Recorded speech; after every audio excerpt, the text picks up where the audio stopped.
Baik, bismillah. Assalamualaikum warahmatullahi wabarakatuh.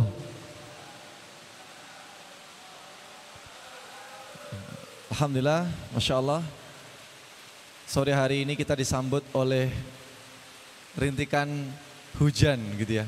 Dan Alhamdulillah suasana kali ini suasana yang sangat terasa nyaman sekali di tubuh kita gitu ya. Rasanya pingin selimutan gitu ya, karena dingin. Dan Alhamdulillah pada kesempatan sore hari ini kita masih ditakdirkan oleh Allah Ta'ala untuk bisa bertemu. Baik, Alhamdulillah, innalhamdulillah nahmaduhu wa nasta'inuhu wa nastaghfiruh wa na'udzu billahi min syururi anfusina wa min sayyiati a'malina may yahdihillahu fala mudhillalah wa may yudlil fala hadiyalah. Asyhadu an la ilaha illallah wahdahu la syarikalah wa asyhadu anna Muhammadan abduhu la nabiyya wa la rasula ba'dah. Jamaah semuanya, jamaah bapak-bapak, ibu-ibu dan juga santri-santri yang kami cintai karena Allah Ta'ala, yang Masya Allah dengan kerelaannya jauh-jauh dari rumah gitu ya, dengan ujian hujan, dengan ujian mungkin jalanan tidak begitu kelihatan, dengan ujian di perjalanan mungkin ketemu kendala lampu merah ataupun kendala ada motor ataupun mobil yang mungkin tidak berkenan gitu kan. Tapi Alhamdulillah pada kesempatan kali ini kita sampai di tempat yang semoga Allah muliakan, di tempat yang semoga Allah berikan kepada kita kebaikan dan juga keberkahan. Alhamdulillah Rabbil Alamin, wa bihi nasta'inu ala umuri dunya waddin. Pada kesempatan kali ini Allah juga memberikan kepada kita nikmat yang luar biasa, berupa nikmat sehat dan juga nikmat sempat. Kita diberikan kesehatan, buktinya sampai sini juga gitu ya. Karena di waktu yang bersamaan aku yakin ada saudara kita yang di luar sana sedang berjuang juga dengan keterbatasan ataupun dengan kekurangan yang dia miliki yang seolah sedang uji. Apalagi ketika kita melihat saudara kita yang ada di bumi Palestina sana, terkhusus di Rafah sana, mereka sedang berjuang dengan seluruh harta dan juga jiwanya, bahkan darahnya. Dan kita di sini Allah masih mudahkan kita untuk bisa amal solih gitu ya. Walaupun hanya hujan ini tidak berarti kita luntur ataupun hilang semangat kita untuk thalabul ilmi, untuk mencari ilmu. Maka Masya Allah kami sangat bersyukur sekali, bahagia sekali melihat panjenengan semuanya hadir pada kesempatan kali ini. Dan semoga Allah balas kebaikan antum semuanya, kebaikan panjenengan semuanya, kebaikan bapak ibu semuanya dengan hadirnya di majelis ini, dengan balasan yang terbaik di sisi Allah Subhanahu wa Ta'ala.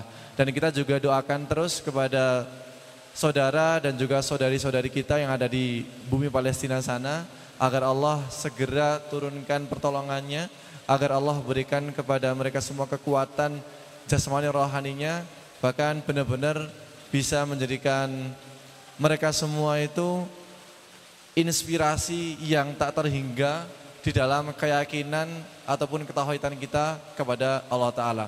Ketika melihat video-video yang FYP di sosial media kita, itu anak-anak pada dibantai, anak-anak pada bunuh orang-orang di sana, entah itu ibu-ibu, bapak-bapak, para remaja dan sebagainya, nggak pandang bulu, semuanya habis gitu ya, dibom sana sini, bahkan dimortir pakai senjata api gitu ya. Masya Allah, itu pemandangan yang sangat mengerikan sekali abad ini gitu ya. Itu genosida yang sampai saat ini itu paling mengerikan gitu ya.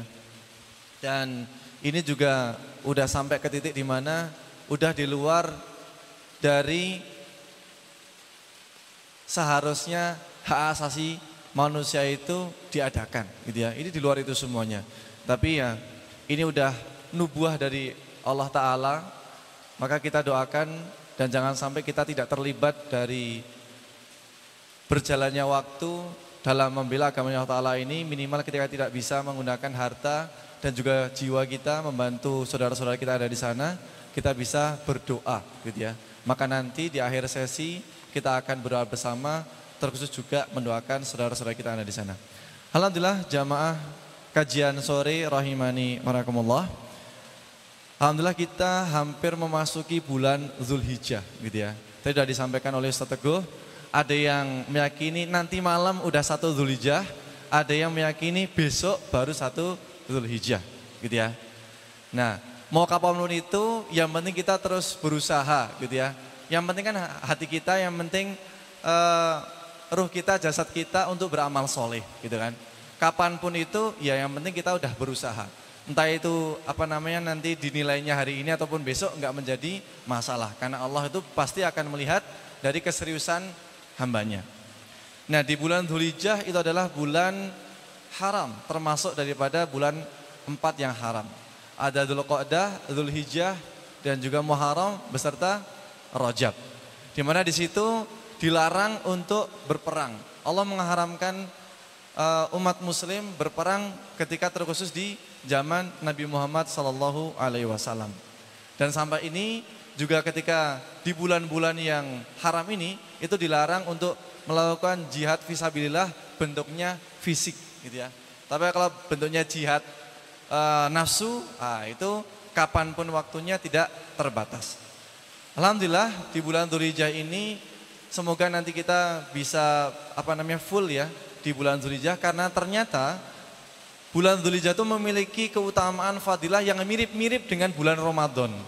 Yang mirip-mirip dengan bulan Ramadan. Bahkan di satu riwayat ada yang menyampaikan bahwasannya tidak ada amalan yang dicintai oleh Allah Ta'ala kecuali hari yang 10 ini.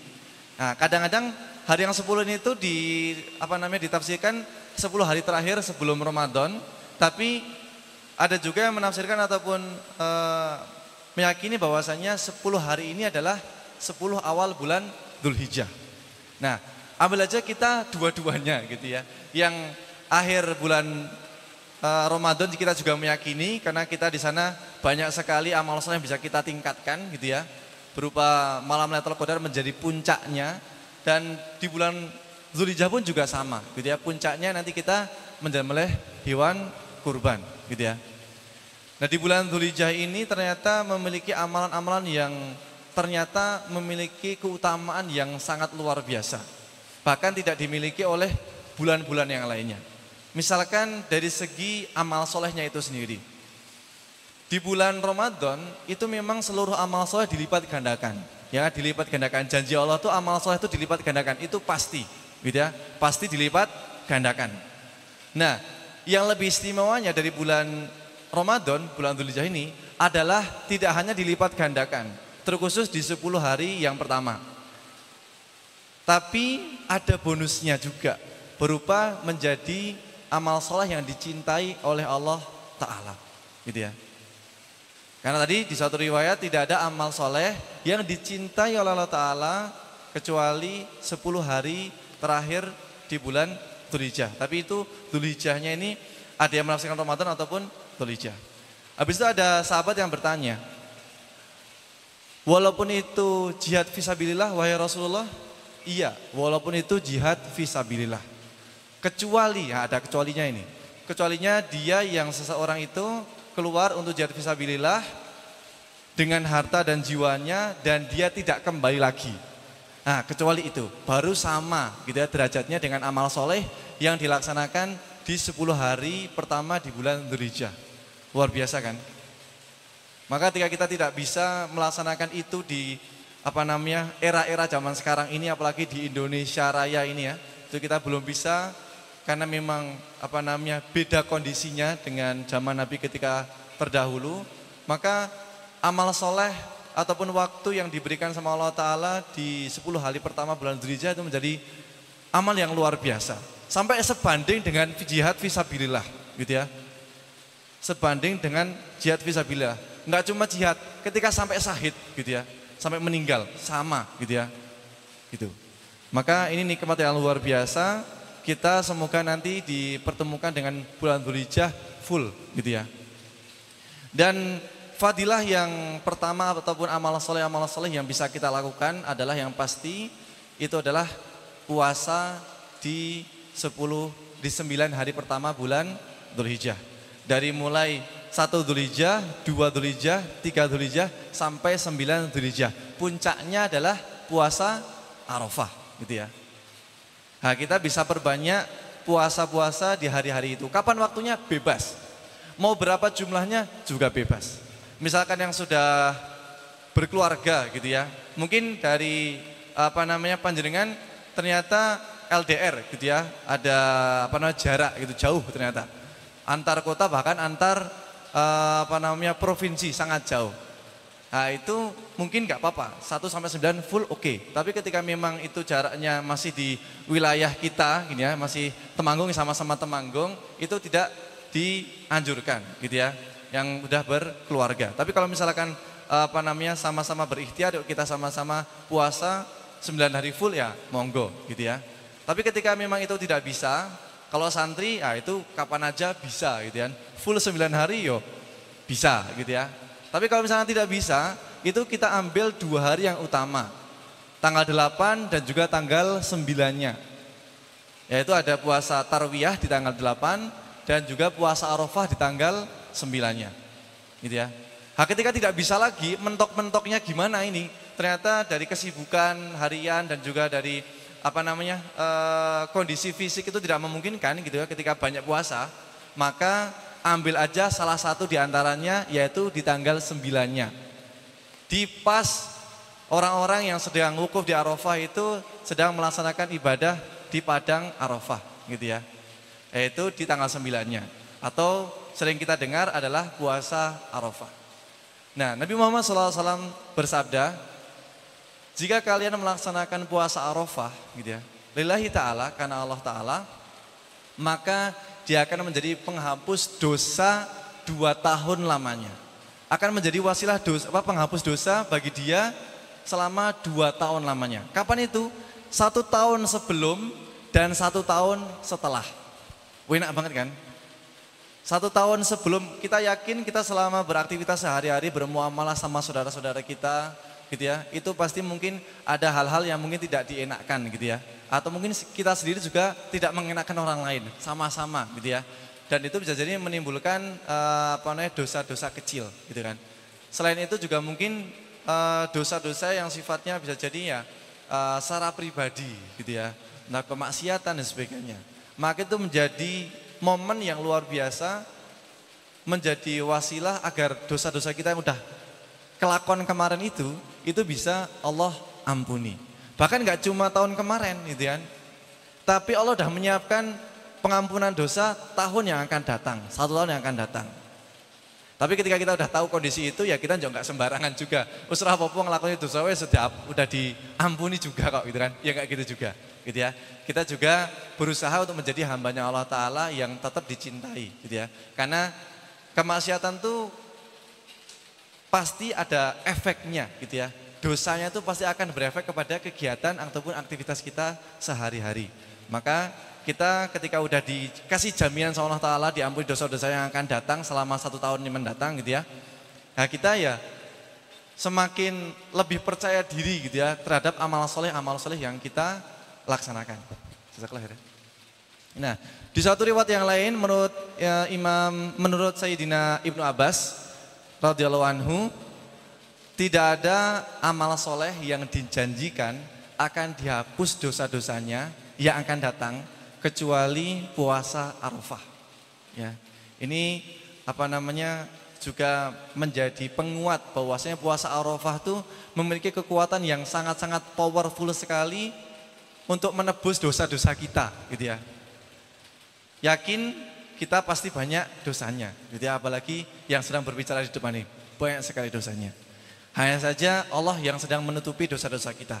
Andai kata kalau misalkan dosa itu bisa dianalogikan atau bisa dibuat seperti bau gitu ya, maka tidak ada orang yang pernah mau dekat sama kita gitu ya. Karena saking baunya diri kita, apalagi saya gitu ya. Maka bersyukurlah kita ada ditutupi aibnya sama Allah Ta'ala, dan dosa itu tidak berupa bau gitu ya. Kalau dosa berupa bau wis badek semua ini ya mungkin ya, apalagi yang sedang berbicara ini bos gitu ya. Nah seperti itu. Maka alhamdulillah pada kesempatan kali ini Allah masih berikan kepada kita nikmat berupa dijaga aib-aib kita gitu ya. Itu adalah satu amalan di bulan Zulhijjah yang tidak ada di bulan-bulan yang lainnya ya, puasa. Dan mulai nanti malam, misalkan kita meyakini adalah nanti malam sudah mulai Zulhijjah, ada amalan juga yang sudah bisa kita mulai, yaitu adalah berbanyak zikir. Berbanyak zikir. Dan zikir yang utama, ya, zikir yang paling dianjurkan adalah zikir dengan kalimat thayyibah berupa lafalnya la ilaha illallah, gitu ya. Kita perbanyak kalimat la ilaha illallah, lafal la ilaha illallah, atau la ilaha illallah wahdahu la syarikalah lahul mulku walul hamdu wa huwa ala kulli syai'in qadir. Mulai dari malam 1 Dzulhijjah sampai 9 Dzulhijjah, gitu ya. Itu kita perbanyak lafal la ilaha illallah atau la ilaha illallah wahdahu la syarikalah lahul mulku walul hamdu wa huwa ala kulli syai'in qadir. Kapan waktunya? Bebas, gitu ya. Kalau mungkin redaksi adalah perbanyak, yang biasa kita mungkin 100 ya jadi 1000, gitu ya. Yang mungkin biasa sudah banyak, gitu ya, kelasnya udah 1000 gitu, ya mungkin jadi 3000, 4000, 5000 dan seterusnya. Ketika tidak ya yang biasa nggak sama sekali ya mungkin 100 itu, gitu ya, 100, 200, 300 dan seterusnya, gitu ya. Karena amal soleh di awal bulan ini, awal bulan Dzulhijjah itu dilipat gandakan sampai ke titik di mana Allah cintai, gitu ya.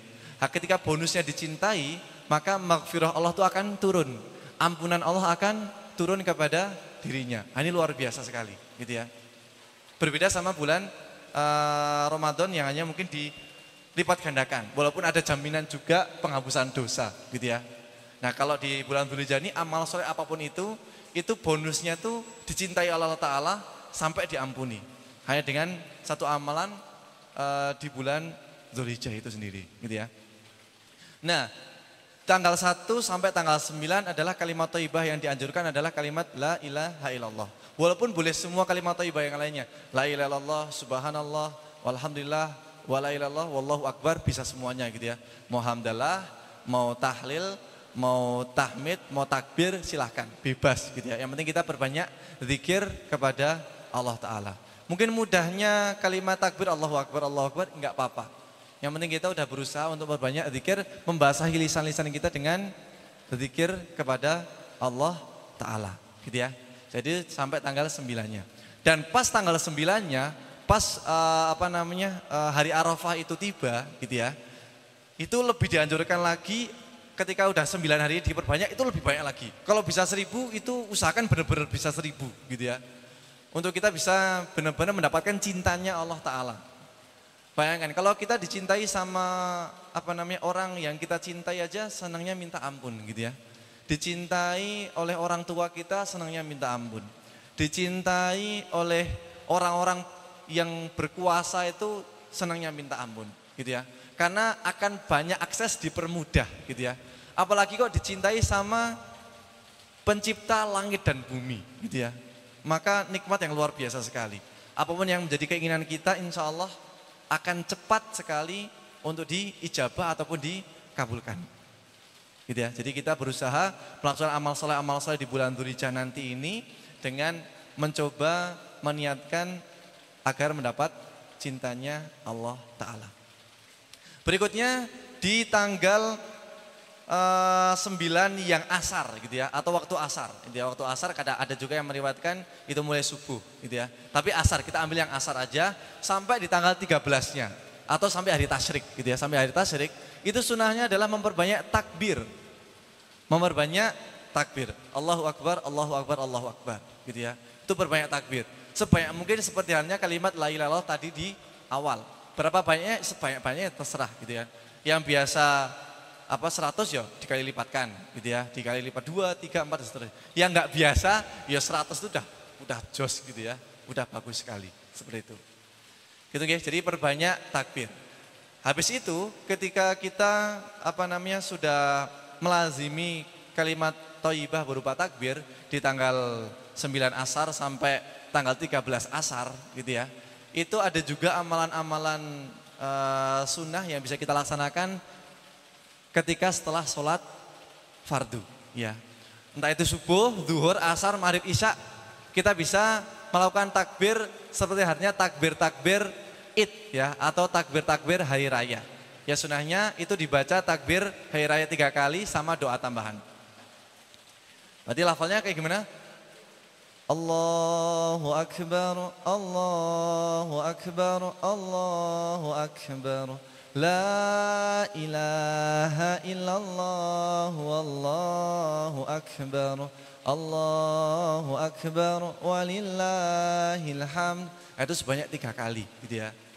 Nah, itu akan menjadi wasilah juga agar Allah datangkan cintanya kepada kita gitu ya. Coba kita sambil bareng-bareng aja gitu ya, biar nyantai gitu ya. Yuk sama-sama. Allahu Akbar, Allahu Akbar, Allahu Akbar. La ilaha illallah, wallahu akbar.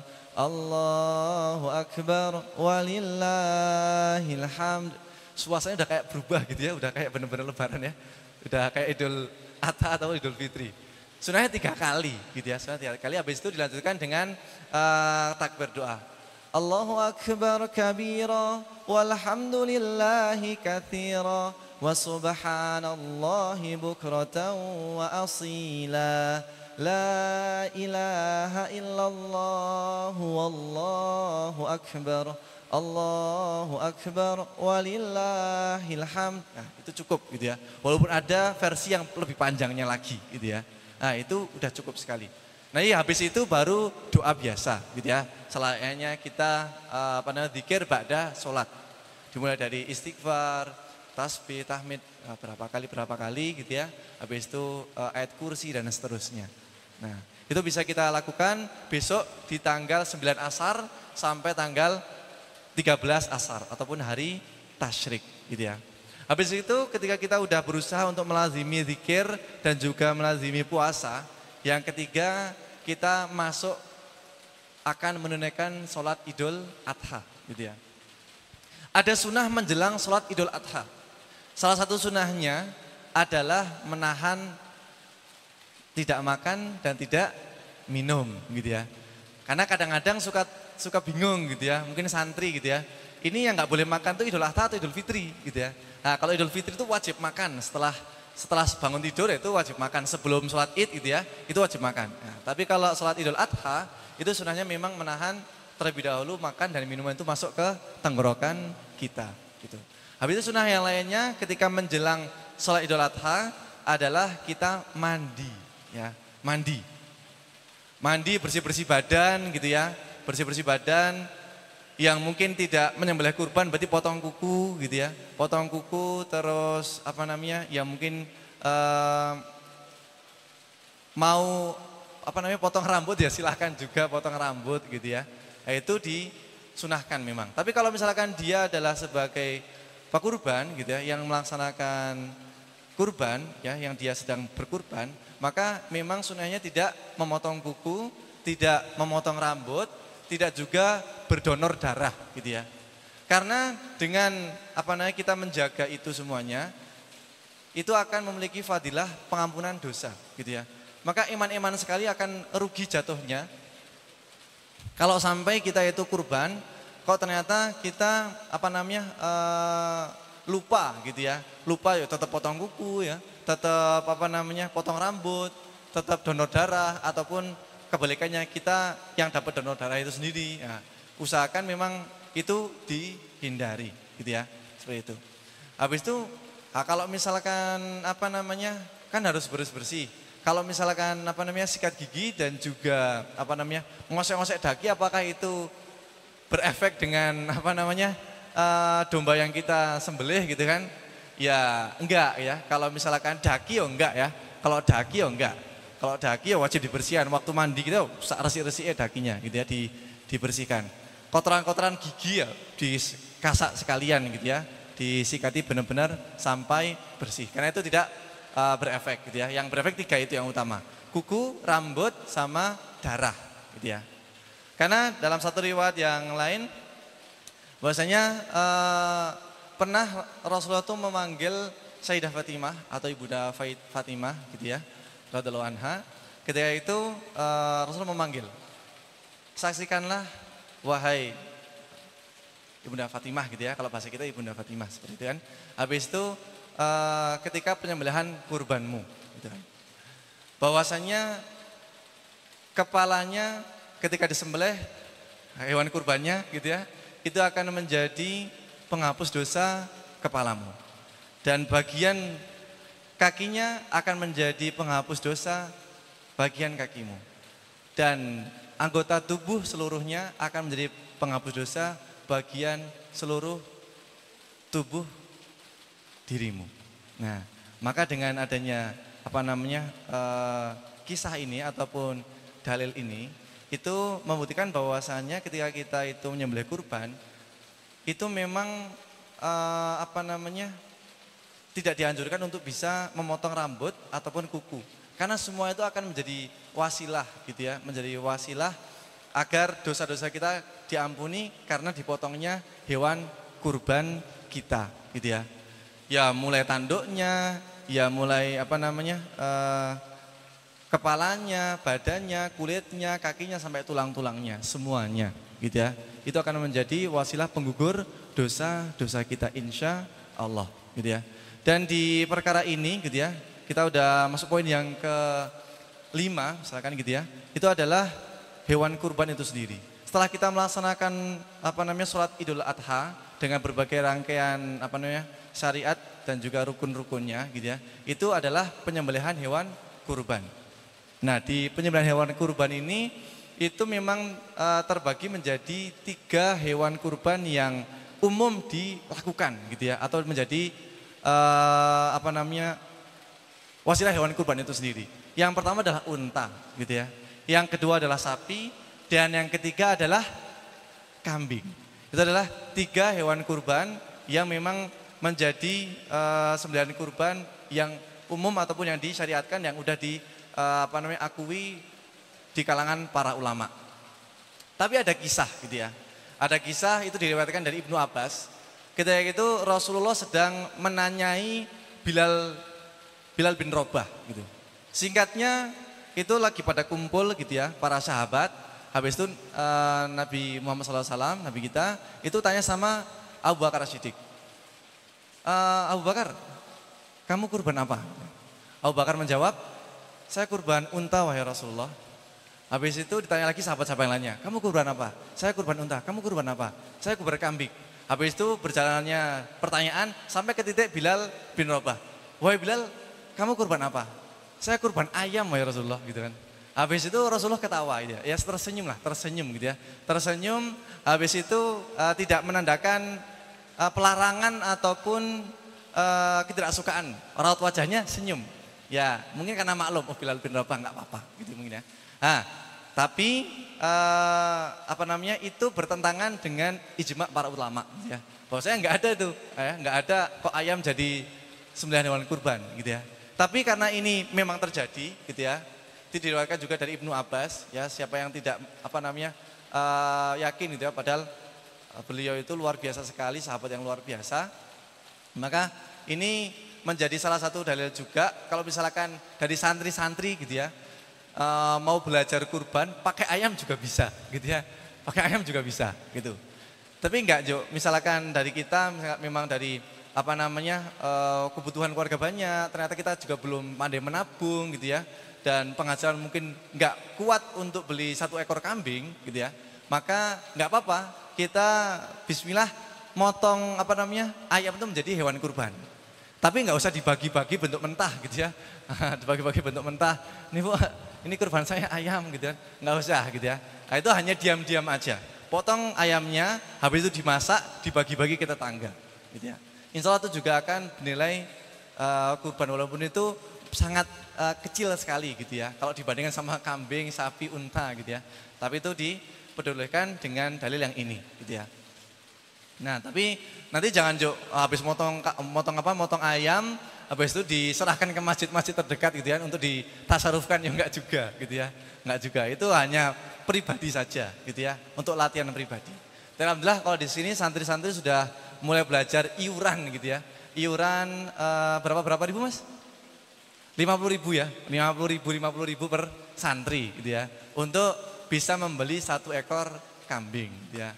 Ya nanti dianggapnya seperti apa, apakah itu masuknya ke sedekah ataupun kurban, ya udah ada niatan gitu ya. Yang penting udah ada niatan untuk berkurban gitu ya. Kalangan santri ya mampune bareng-bareng ya bareng-bareng gitu ya. Mampunya gotong royong ya gotong royong. Yang penting kan kita udah berusaha untuk berkurban seperti itu. Habis itu misalkan ada pertanyaan gitu ya. Kan kurban itu kan berupa kambing, sapi dan juga unta gitu kan. Dan juga unta. Lantas untuk kurban ini itu ditaruhnya bagaimana? Apakah harus dengan kondisi matang atau mentah gitu kan. Nah, kalau kurban itu memang usahakan masih dalam kondisi mentah gitu ya. Dan takarannya itu ya sing wajar gitu ya. Takarannya kalau misalkan wajarnya satu plastik yang sedang itu ya segitulah kurang lebih. Ya enggak jo sak porsi sak suap gitu enggak gitu ya. Sak ubrit-ubrit gitu ya, enggak. Tapi ya ketika dilihat itu di sawang itu pas kah gitu. Enggak sedikit dan tidak terlalu banyak. Dan ketika dilihat pun juga tidak bikin orang tuh mungkin gemes gitu ya. Sedikit banget gitu. Nah, gitulah. Karena tidak ada takarannya, berapa gram-gram itu tidak ada takarannya. Yang penting lumrahnya di daerah itu pas ya sudah segitu itulah gitu kan gitu. Dan yang wajib mendapatkan hewan kurban ini adalah mereka fakir miskin dan juga orang-orang yang membutuhkan. Orang kaya bagaimana? Boleh juga gitu ya, boleh juga. Dan ini siapapun, kalau hewan kurban ini siapapun bisa dapat, mau yang fakir miskin ataupun yang biasa-biasa aja gitu ya, yang udah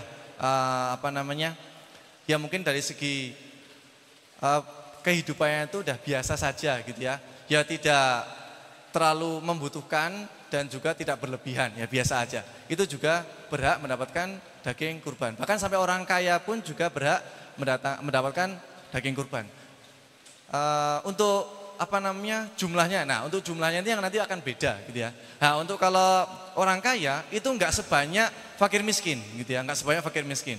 Hanya secukupnya saja, hanya sebatas dia untuk bisa makan satu kali atau buat konsumsi aja lah gitu. Bukan bisa diimbu berapa lama gitu ya, enggak gitu.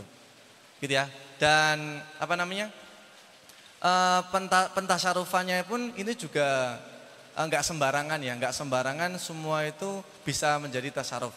Ya memang dia udah dikenali banyak orang, dia amanah dan sebagainya. Itu yang dianjurkan seperti itu. Bahkan sampai kalau misalkan dia benar-benar fakir miskin gitu ya. Fakir miskin itu berarti yang berhak dizakati. Kalau statusnya orang kaya itu dia yang tidak wajib mendapatkan zakat atau dia tidak berhak mendapatkan zakat itu udah orang kaya. Kan panjenengan kok udah nggak berhak mendapatkan zakat, berarti sebenarnya panjenengan itu udah kaya raya gitu ya.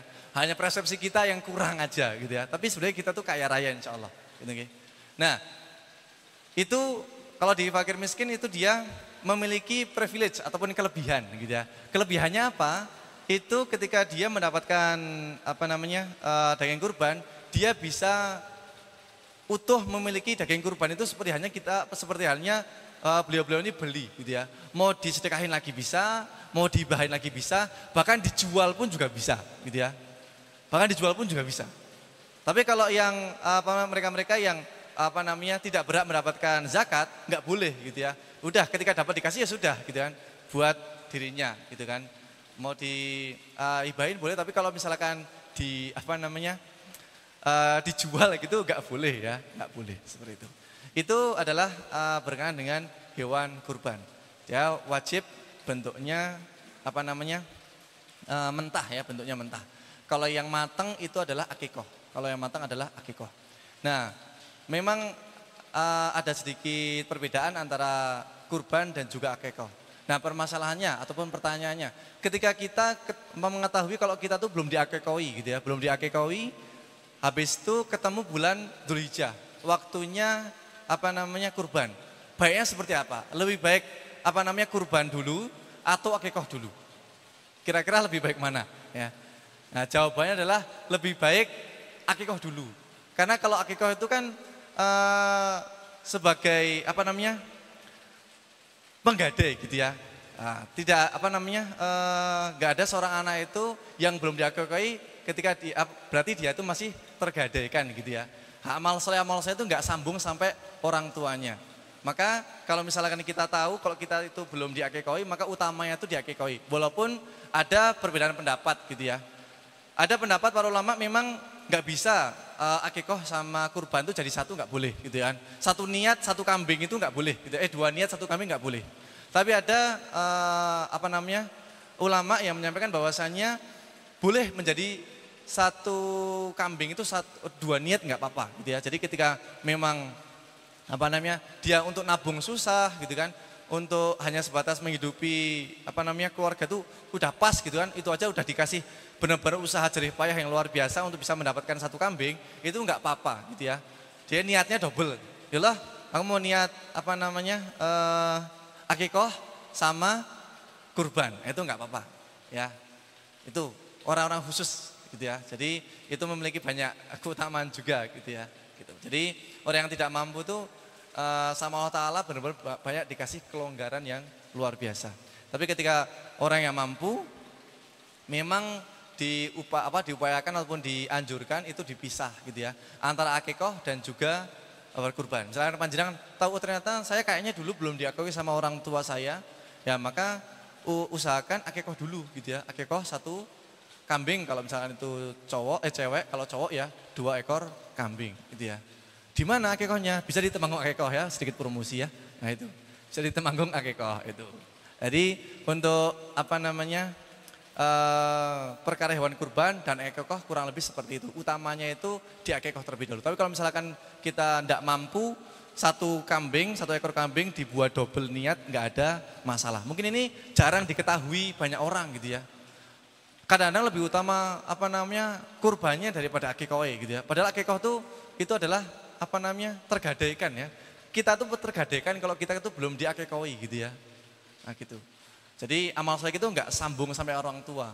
Namanya juga tergadai. Kita misalkan punya barang digadai itu kan kita nggak bisa diapa-apain kan itu. Barang yang digadai itu nggak bisa diapa-apain. Sama kalau misalkan diri kita itu masih tergadai, kita amal-amal soleh itu ya nggak tembus gitu, nggak bisa diapa-apain gitu ya, nggak tembus sampai orang tua kita gitu ya. Harapannya dengan kita berakikoh, kita tahu utamanya akikoh seperti apa, kita mengutamakan betul akikoh itu dilaksanakan, habis itu menjadi wasilah juga agar amal soleh kita bisa sambung tembus sampai orang tua kita gitu ya. Itu adalah beberapa fadilah gitu ya, beberapa fadilah di bulan Dzulhijjah, terkhusus di awal bulan Dzulhijjah. Lebih khususnya lagi di 10 hari yang pertama, dari mulai tanggal 1 Dzulhijjah sampai 10 Dzulhijjah. Jadi kurang lebih seperti itu. Sekarang jam berapa ya? Jam 17.37, udah maghrib ya. Berarti insya Allah seperti itu kurang lebih untuk sharing kita pada kesempatan sore hari ini. Harapannya tadi sharing kita yang mungkin nggak seberapa itu bisa menjadikan gambaran gitu ya di masyarakat kita nantinya, menjadi sedikit pedoman juga. Oh ternyata tuh ketika kurban bisa seperti ini, bisa seperti itu gitu ya. Sama untuk kurban nadar. Untuk kurban wajib gitu ya, kurban wajib kita tidak boleh mengonsumsi dagingnya ya. Mau itu dagingnya, mau kikilnya, mau kulitnya, mau tanduknya, semuanya nggak boleh kita mengonsumsi gitu ya. Tapi kalau itu kurban sunnah ya, kalau misalkan kita kurban pada umumnya itu kurban sunnah namanya, itu boleh gitu ya. Kita dapat maksimal tuh 1/3 dari bagian kurban yang kita berikan itu nggak apa-apa, maksimal 1/3 ya, maksimal 1/3. Tapi kalau kurban wajib itu kita nggak boleh icip sedikit pun. Tapi kalau misalkan kita icip, maka kita ganti gitu ya, ganti misalkan nggak tahu kita udah ngambil kurban wajib kita 1 kilo gitu kan, 1 kilo, maka kita harus ganti rugi gitu ya, beli 1 kilo disedekahkan kepada orang yang membutuhkan. Seperti itu ya. Kurban wajib itu kurban yang di atas namakan nazar. Misalkan besok saya punya anak, misalkan saya mau kurban kambing ini gitu kan. Ya udah, berarti kambing itu udah otomatis menjadi nadarnya dia dan menjadi kurban wajibnya dia gitu ya. Dan tidak bisa diolah-olah gitu ya, nggak bisa diolah. Kita mau lumayan lagi kulitnya gitu kan, bisa buat pakan kambing yang lainnya misalkan. Nggak bisa gitu ya, nggak boleh gitu. Kalau kurban wajib ya udah semuanya itu buat orang yang membutuhkan. Itu aja mungkin yang bisa kita sampaikan pada kesempatan sore hari ini. Kita cukupkan ya, semoga yang sedikit ini bisa menjadi pengetahuan buat kita semuanya, agar besok di bulan Dzulhijjah ini benar-benar bisa maksimal kita mendapatkan pengampunan dari Allah Ta'ala. Ya, yang kita yakini nanti malam udah 1 Dzulhijjah, udah mulai kita perbanyak zikir, mulai puasanya, mulai amal soleh yang lainnya, tilawah Al-Quran dikencengin ya. Mirip kayak Ramadan, tilawah kita diperbanyak, doa kita diperbanyak gitu ya. Apalagi doa menjelang maghrib bulan Arafah, hari Arafah, itu jos-josnya doa gitu ya, jos-josnya doa. Besok ketika tanggal 9 Arafah, menjelang maghrib gitu ya, pas matahari mau terbenam itu, wah itu doa sak kenceng-kencengnya. Insya Allah itu kuat sekali gitu ya, insya Allah kuat sekali. Bagi kita berdoa seperti, ya Allah di bawah matahari yang sama, di bawah langit yang sama, orang-orang yang ada di bumi Mekah sana sedang wukuf, ya Allah, Engkau janjikan pengabulan doa, maka hamba minta ya Allah, kabulkanlah doa hambamu ini. Insya Allah itu tembus gitu ya, insya Allah itu tembus, aku yakin gitu ya. Jadi itu aja yang bisa kita sharingkan, kita cukupkan dengan hamdalah dan wa kafaratul majelis. Alhamdulillahirabbil alamin, subhanakallahumma wa bihamdika asyhadu an la ilaha illa anta astaghfiruka wa atubu ilaik. Terima kasih banyak atas waktunya dan juga kehadiran panjenengan semuanya, semoga dibalas Allah Taala dengan balasan yang sempurna. Oke, kita tutup juga tambahnya tadi dari MC minta doa bersama. Oke, sebelum kita doa kita awali dengan istighfar 3 kali. Astaghfirullah wa atubu ilaik, astaghfirullah wa atubu ilaik, astaghfirullah wa atubu ilaik.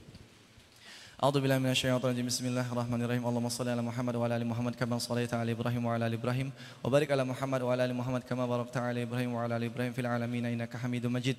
Hamdan syakirin hamdan na'imin hamdan yuafi ni'amahu wa yakafi mazidah. Ya Rabbana lakal hamdu kama yanbaghi li jalali wajhika wa 'azimi sultanik. Rabbana dhalamna anfusana wa illam taghfir lana wa tarhamna lanakunanna minal khasirin. Rabbana dhalamna anfusana wa illam taghfir lana wa tarhamna lanakunanna minal khasirin. Rabbana dhalamna anfusana wa illam taghfir lana wa tarhamna lanakunanna minal khasirin. Allahumma la تدع لنا ذنبا إلا غفرته ولا حملا إلا فرجته ولا دين إلا قضيته ولا حاجة خرج الدنيا والآخرة إلا قضيتها يا أرحم الراحمين. اللهم إنا نسألك سلامة في الدين وعافية في الجسد وزيادة في العلم وبركة في الرزق وتوبة قبل الموت ورحمة عند الموت ومغفرة بعد الموت.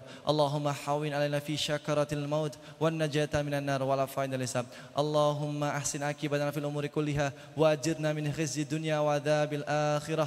اللهم إنا نسألك علما نافعا ورزقا طيبا وعملا متقبلا. اللهم أعيني على ذكرك وشكرك وحسن عبادتك. اللهم أعيني على ذكرك وشكرك وحسن عبادتك. اللهم اكفنا بحلالك عن حرامك واغننا بطاعتك عن معصيتك وبفضلك عن سواك. اللهم اكفنا بحلالك عن حرامك واغننا بطاعتك عن معصيتك وبفضلك عن سواك. اللهم ارزقنا زيارة بيتك المعظم ورسولك المكرم في هذا العام وفي كل يوم بأحسن الحال برحمتك يا أرحم الراحمين. اللهم انصر إخواننا المسلمين والمجاهدين في فلسطين في غزة في رفح وفي كل زمان وفي كل مكان برحمتك يا أرحم الراحمين. اللهم انصر إخواننا المسلمين والمجاهدين في رفح في غزة في فلسطين. اللهم انصر إخواننا المسلمين والمجاهدين في كل مكان وفي كل زمان برحمتك يا أرحم الراحمين. Ya Rabb, kabulkanlah seluruh hajat-hajat kami, kabulkanlah seluruh doa-doa kami, berikanlah keberuntungan kepada kami, ampunilah dosa-dosa kami yang kami ketahui ataupun tidak kami ketahui, yang kami sengaja ataupun tak kami sengaja ya Allah. Ampunilah dosa-dosa kami semua ya Rabb, dengan fadilah di hari Jumat sore ini ya Allah. Kami memohon agar Engkau kabulkan seluruh doa-doa kami, Engkau berikan kepada kami dari setiap usaha-usaha kami dengan akhir yang husnul khotimah. Berikanlah kepada kami kemudahan dari setiap permasalahan-permasalahan dalam hidup kami ya Rabb. Berikanlah jalan keluar dari setiap permasalahan-permasalahan dalam hidup kami ya Rabb. Lunasilah hutang-hutang kami. Berikanlah kepada kami rezeki yang berlimpah, rezeki yang bermanfaat, rezeki yang bisa menghantarkan kami ke dalam surgamu ya Rabb. Birahmatika ya arhamar rahimin. Ya Rabb, berikanlah kemudahan kami besok di bulan Dzulhijjah ini untuk melaksanakan amal solehmu ya Rabb, yang sudah dicontohkan oleh nabi-nabimu ya Rabb. Ya Rabb, ya Rabbal Alamin, berikanlah kepada kami ya Rabb kemudahan besok di tanggal 1 hingga 13 Dzulhijjah, agar kami bisa melaksanakan amal soleh dan mendapatkan cintamu ya Rabb, mendapatkan ampunanmu ya Rabb, mendapatkan maghfirahmu ya Rabb. Birahmatika ya arhamar rahimin, la haula wala quwata illa billah. Ya Rabb, berikanlah kepada kami ya Rabb akhir dari kehidupan kami dengan akhir yang terbaik, akhir yang memberikan inspirasi banyak orang ya Rabb, akhir yang husnul khatimah ya Rabb. Rabbana atina fid dunya hasanah wa fil akhirati hasanah wa qina adzabannar. Subhanaka rabbika rabbil izzati amma yasifun wa salamun alal mursalin walhamdulillahi rabbil alamin. Bi barakatil al-Fatihah. A'udzu billahi minasyaitonir rajim. Shiratal mustaqim shiratal ladzina an'amta 'alaihim ghairil maghdubi 'alaihim waladdallin. Alhamdulillah. Jazakumullah khairan katsiran kepada seluruh jamaah semuanya yang sudah hadir. Kami undur diri. Assalamualaikum warahmatullahi wabarakatuh.